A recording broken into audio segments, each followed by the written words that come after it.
Hello all, welcome back to my channel Selva's look book. And இந்த விலாகில் நீங்கள் என்ன பார்க்க போகிறீங்க அப்படின்னா, நான் வந்து ஹாஸ்பிட்டல்லேருந்து வீட்டுக்கு வந்த அந்த விலாக் இதில் இருக்குது. அதுக்கப்புறம் கொஞ்சம் கிளிப்ஸ் எல்லாம் நான் எடுத்து வச்சுருந்தேன். அது எல்லாத்தையுமே சேர்த்து தான் இந்த விலாகில் பார்க்க போகிறீங்க. அண்ட் நான் வந்து வாய்ஸ் ஓவர் தான் கொடுக்குறேன். பின்னாடி வந்து சாங்ஸ் கூட கேட்க சான்ஸ் இருக்குது. ஏன்னா வந்து எங்கள் ஊரில் வந்து நிறைய ஃபங்க்ஷன் வேறு இந்த டைமில் போயிட்டுருக்கு. அதனால் அங்கங்கே வந்து ரேடியோஸ் படிச்சுட்ருக்கு, பாட்டு சவுண்ட் கேட்டுட்ருக்கு. அந்த மாதிரி கேட்டுச்சு அப்படின்னா அதை ஸ்கிப் பண்ணிவிடுங்க. ஆக்சுவலாக எனக்கு டெலிவரி ஆனது வந்து பார்த்திங்கன்னா ஆகஸ்ட் 9th. அப்போது ஆகஸ்ட் 9லேருந்து 5 days வந்து அங்கே இருந்தோம். 13th வந்து பார்த்திங்கன்னா டிஸ்சார்ஜ் ஆகிக்கலாம் அப்படின்னு சொல்லிட்டாங்க. அன்றைக்கி தான் வந்து நாங்கள் வீட்டுக்கு வந்தோம். இங்கே வந்து என் ஹஸ்பண்ட் வந்து வீட்டுக்கு வரும்போது கார்லேயே வந்துடலான்னு சொல்லிட்டாங்க. சென்னை மாதிரி அடிக்கடி இங்கே கேப் ஃபெசிலிட்டி எல்லாம் கிடையாது. அடிக்கடி கேப்லாம் இருக்காது, கேப் ஃபெசிலிட்டி கிடையாது. ஸோ அதனால் வந்து கார் புக் பண்ணிட்டு ரொம்ப நேரம் ஹாஸ்பிட்டல்லையே வந்து வெயிட் பண்ணிகிட்டு இருந்தோம். அது வர்றதுக்கே ரொம்ப நேரம் ஆகிடுச்சு. நல்ல நேரம் பார்த்து தான் கிளம்புனோம், பட் கொஞ்சம் டிலே ஆகிடுச்சு. வீட்டுக்கு வரும்போதே கால் பண்ணி என் தங்கச்சிக்கிட்ட சொல்லியாச்சு. என் தோட்டத்தில் வந்து ஆக்சுவலாக நிறைய வேலை இருக்கும். அம்மா இல்லைங்கிறதுனால அந்த வேலையெல்லாம் வந்து என் தங்கச்சி பார்க்குறதுக்காக தோட்டத்துக்கு போயிருந்தது. நான் கால் பண்ணி சொன்ன உடனே வீட்டுக்கு வந்துட்டாங்க. வந்துட்டு ஆர்த்தியெல்லாம் ரெடி பண்ணி வச்சுருந்தது. அதுக்கப்புறம் எங்கள் அம்மா வந்து ஆர்த்தி எடுத்துகிட்டு எங்களை வீட்டுக்குள்ளே கூப்பிட்டு போனாங்க. அஃப்கோர்ஸ் இந்த பேபி வந்து பார்த்திங்கன்னா நாங்கள் கொஞ்சம் கூட எதிர்பார்க்காத டைமில் எங்களுக்கு நடந்த ஒரு மிராக்கிள் அப்படின்னு சொல்லலாம். பேபியோட ஃபேஸ் எங்கேயுமே நான் காட்டல, முடிஞ்சளவு ஹைட் பண்ணி தான் வந்து இந்த வீடியோவில் ஆட் பண்ணியிருக்கேன். பட் நான் ஜெண்டர் மட்டும் இங்கே ரிவீல் பண்ணிக்கிறேன். எஸ், பாய் பேபி தான் வேணும் அப்படின்னு சொல்லி நான் எதிர்பார்த்த ஒன்று. அதுவே கிடைச்சப்போ எனக்கு ரொம்ப ரொம்ப ரொம்ப ஹாப்பி. நான் வந்து டெலிவரி ஸ்டோரி பற்றி கம்ப்ளீட்டாக இன்னொரு வீடியோ போடுறேன். அதில் வந்து இதை பற்றின இன்னும் கொஞ்சம் டீட்டெயில்டாக நம்ம வந்து பேசலாம். பொண்ணு பிறந்தா சந்தோஷமாக இருக்க மாட்டிங்களா அப்படின்னு நினைக்காதீங்க. ஏன்னா எனக்கு பொண்ணு பிறந்தாலும் இதே அளவுக்கு ஹாப்பியாக இருந்திருப்பேன். பட் நான் எதிர்பார்த்தது பையன் அப்படிங்கிறப்போ அந்த ஹாப்பினஸ் இன்னும் கொஞ்சம் கூட அதிகமாக இருந்துச்சு. நான் இப்போ இருக்கிற இந்த ரூம் வந்து பார்த்திங்கன்னா ரொம்ப மெஸ்ஸியாக இருந்துச்சு. ஆக்சுவலாக நாங்கள் வந்து ஸ்டோர் ரூம் மாதிரி யூஸ் பண்ணிகிட்டு இருந்தோம். இதுக்கு முன்னாடி லைட் கூட இருக்காது, ஃபேன் இருக்காது, எதுவுமே இருக்காது, சும்மா இருட்டாக இருக்கும். இங்கே எதுவுமே யூஸ் பண்ணாமல் அப்படியே குப்பை மாதிரி போட்டு வச்சுருந்தோம். அதுக்கப்புறமா என் ஹஸ்பண்ட் வந்ததுக்கப்புறமா என் ஹஸ்பண்டும் என் தம்பியும் சேர்ந்து இந்த ரூமை வந்து பக்காவாக க்ளீன் பண்ணி லைட்டெல்லாம் போட்டு ஃபேன்லாம் போட்டு எனக்கு ரெடி பண்ணி கொடுத்துட்டாங்க. உள்ள கட்டிலெலாம் போட்டு இப்போ எப்படி இருக்குது பார்த்தீங்களா ரூமு, பக்காவாக சூப்பராக க்ளீன் பண்ணி கொடுத்துட்டு போயிருந்தாங்க. எங்களுக்கு அன்கம்ஃபர்டபுளாக இருக்கக்கூடாது அப்படிங்கிறதுக்காக இந்த மாதிரி சூப்பராக க்ளீன் பண்ணி இந்த இடத்தெல்லாம் ரெடி பண்ணி கொடுத்தாங்க. என் தம்பிக்கிட்ட ஆக்சுவலாக சொல்லி அனுப்பிச்சாங்க, அவன் பண்ணவே இல்லை. அதுக்கப்புறமா அவங்களே ஊர்லேருந்து வந்ததுக்கப்புறமா 2 பேரும் சேர்ந்து க்ளீன் பண்ணி முடிச்சுட்டாங்க.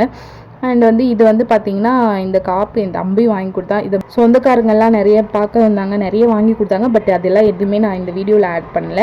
என் தம்பி வாங்கி கொடுத்ததை மட்டும் இந்த வீடியோவில் காமிச்சிருக்கேன். டெலிவரி முடிஞ்சு டிஸ்சார்ஜ் ஆகி வீட்டுக்கு வந்ததுக்கப்புறமா வந்து பார்த்திங்கன்னா அம்மாவுக்கு தான் வந்து ரொம்ப வேலை ஜாஸ்தியாக இருக்குது. அவங்களுக்கு வீட்லேயும் வேலை, தோட்டத்துலேயும் வேலை. நைட்டில் வந்து என் பையன் முழிச்சுக்கிட்டான்னா அவங்களும் சேர்ந்து முழிச்சிருப்பாங்க சம்டைம்ஸ். எனக்கு வந்து ஸ்டார்டிங்கில் அவன் அழுகும்போது எனக்கு முழிப்பு வராது. ஏன்னா திடீர்னு எழுந்து பழக்கம் இல்லைல்ல, அதனால் அப்போ அம்மா தான் முழுக்க பார்த்துட்டாங்க ஒரு 2-3 days. அப்போல்லாம் ரொம்ப கஷ்டப்பட்டாங்க.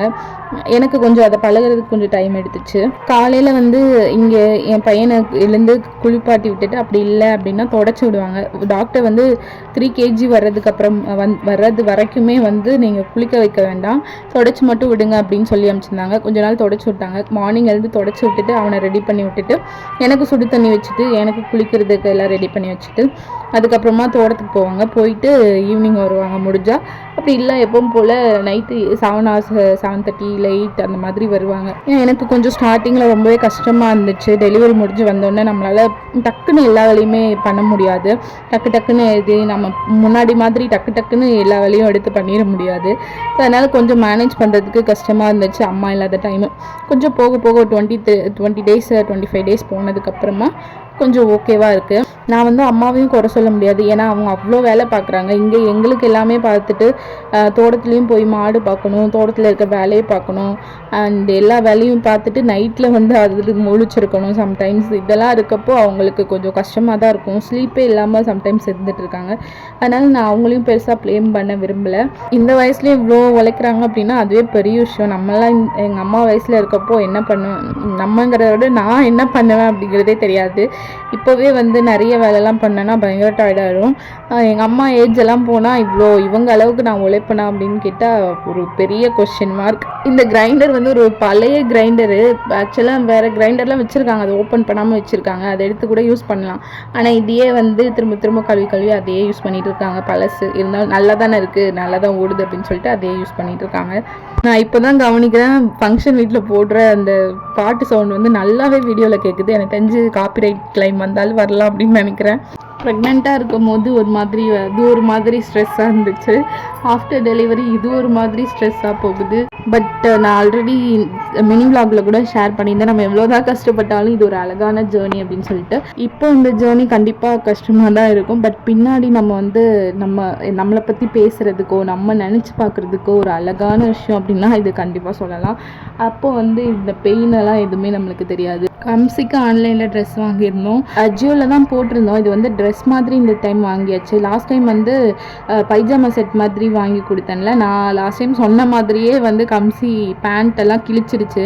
ஸோ அதனால் இந்த டைம் வந்து ஃப்ராக் மாதிரி வாங்கி கொடுத்துடலாம், அதாவது ட்ரெஸ் மாதிரி வாங்கி கொடுத்துட்டா அந்த பிரச்சனைலாம் வராது அப்படின்னு சொல்லிட்டு ட்ரெஸ்ஸாக வாங்கி கொடுத்தாச்சு.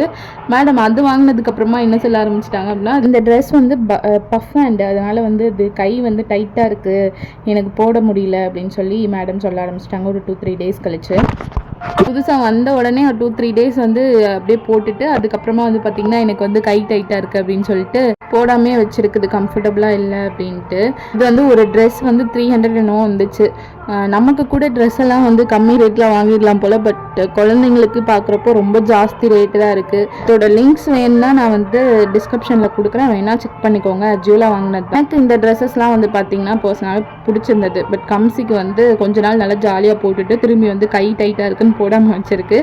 பட் ட்ரெஸ்ஸோட குவாலிட்டி இந்த ப்ரைஸுக்கு ஓகேவாக இருந்துச்சு. மேடமுக்கு நெக்ஸ்ட் டைம் வந்து ஸ்லீவ்லெஸ் ட்ரெஸ்ஸஸ் தான் வாங்கி கொடுக்கணும் போல் இருக்குது. இந்த மாதிரி குறை ஒவ்வொன்றா சொல்லும் போது தான் வந்து நம்ம ஃபிகர் அவுட் பண்ணுறோம் எது கம்ஃபர்டபுளாக இருக்கும் அவங்களுக்கு அப்படின்ட்டு. டெலிவரிக்கு அப்புறமா பார்த்தீங்கன்னா என் ஹஸ்பண்ட் வந்து வீக்லி ஒன்ஸ் வந்துட்டு இருந்தாங்க. 3 வீக்ஸ் வந்து கண்டினியூஸாக வீட்டுக்கு வந்தாங்க. அவங்க வர்றதுனால நான் எப்போடா வீக்கெண்ட் வரும்னு எதிர்பார்த்துட்ருப்பேன். எனக்கு வந்து வீட்லேயே இருக்கிறதுனால வீக் டேஸும் தெரியாது, வீக்கெண்டும் தெரியாது. பட் அவங்க வர்றதுனால ஒவ்வொரு நாளையும் நான் கனெக்ட் பண்ணி எப்போடா வீக்கெண்ட் வரும் அப்படின்னு சொல்லி பார்த்துட்ருப்பேன். நான் ஆஃப்டர் டெலிவரி வந்து ரொம்ப மிஸ் பண்ணுறது என் ஹஸ்பண்டு தான். அவங்க கூட இருந்தால் ரொம்ப நல்லாயிருக்கும் அப்படின்னு நினைக்கிறேன். ரொம்ப ரொம்ப ரொம்ப மிஸ் பண்ணுறேன். பட் வந்து எனக்கு வேறு வழி இல்லை, நான் கொஞ்ச நாள் இங்கே தான் இருந்தாகணும். மேடம் வந்து ப்ராஜெக்ட் பண்ணுறாங்க. உங்கள் ப்ராஜெக்டை கொஞ்சம் காட்டுங்க. என்னது இது? இது வந்து நம்பர் பாண்ட்ஸா? என்ன subject? Which subject? Tamil, English, maths? இங்கிலீஷா? மேத்ஸ். Do it fast.